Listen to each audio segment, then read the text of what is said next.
Throughout human history, strange sights have been witnessed in the heavens.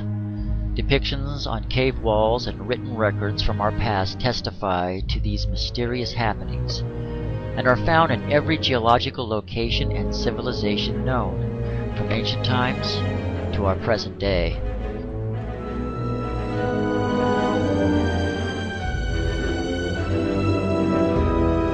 In 329 BC, Alexander the Great and his army were molested by a pair of bright objects in the sky. According to the record, these bright objects swooped down on them, causing most of the men to scatter.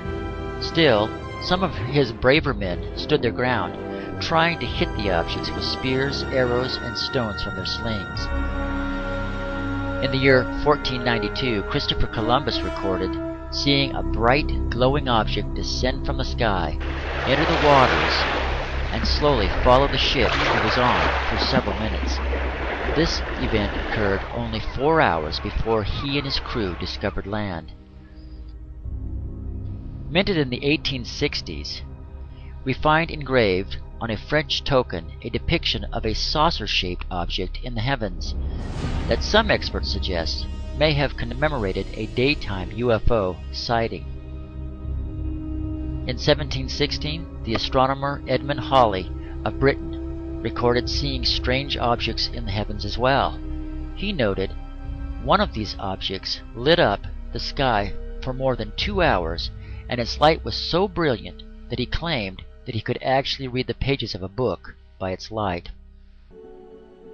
Many today believe the answer to this riddle may be found with the UFO experience. If UFOs really do exist, this raises some important questions. Who are the intelligent beings behind these flying machines? Where did they come from? Do they originate on Earth, or from a distant planet hidden amongst all the myriad of stars in the blackness of space? Are they friendly, hostile, or merely curious explorers of our Earth? If these beings came from another galaxy, some have estimated they would have come from a world at least 2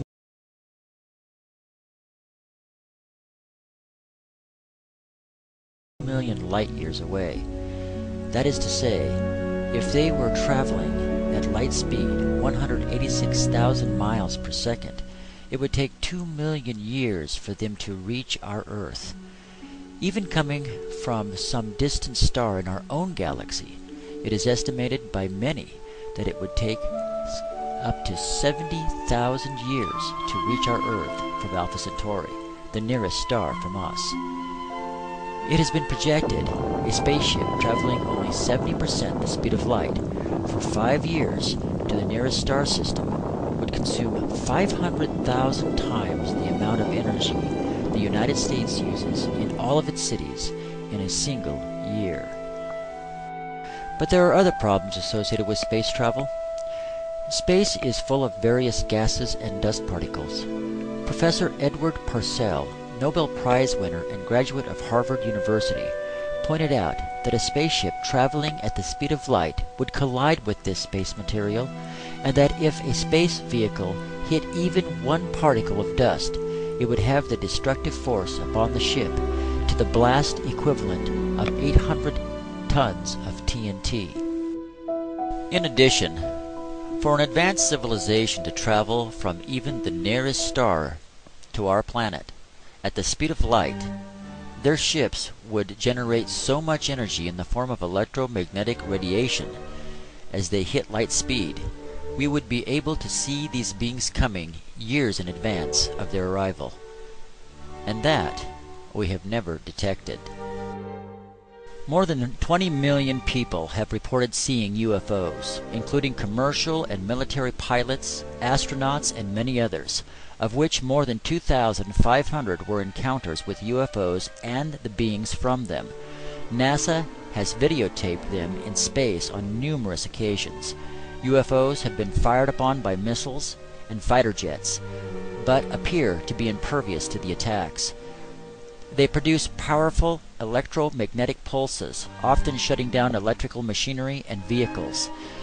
They produce bizarre and frightening reactions in animals, and often cause mental breakdown and other severe psychological disturbances in humans. It is noted they are able to materialize as if from nowhere and are seen just as often vanishing as if into thin air in the middle of a sighting. It should be noted they are able to perform unbelievable aerial maneuvers which defy all known laws of physics, including 90-degree turns traveling at several hundred miles per hour, and they have been clocked at speeds in excess of 16,000 miles per hour.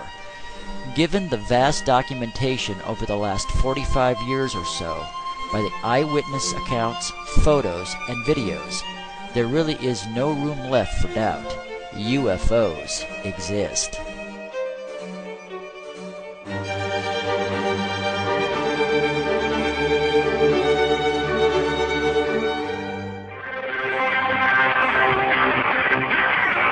Today's guest is back, you might say, people either fall into the category of thinking that, creationism, God created the earth and man, or Darwinism, we all sort of evolved from lower life forms. And your research shows Darwinism mostly, not so much creationism. If you believe, you believe. You're not subject to argument very much if you're a creationist.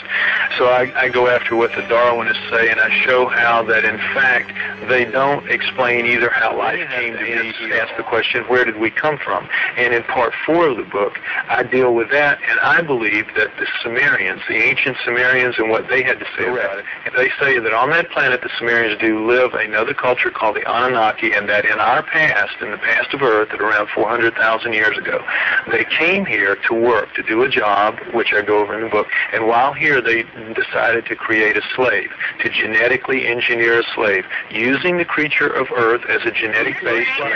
That we, the modern race of people, were genetically engineered by this superhuman race of aliens that came from another planet. And that we look like them.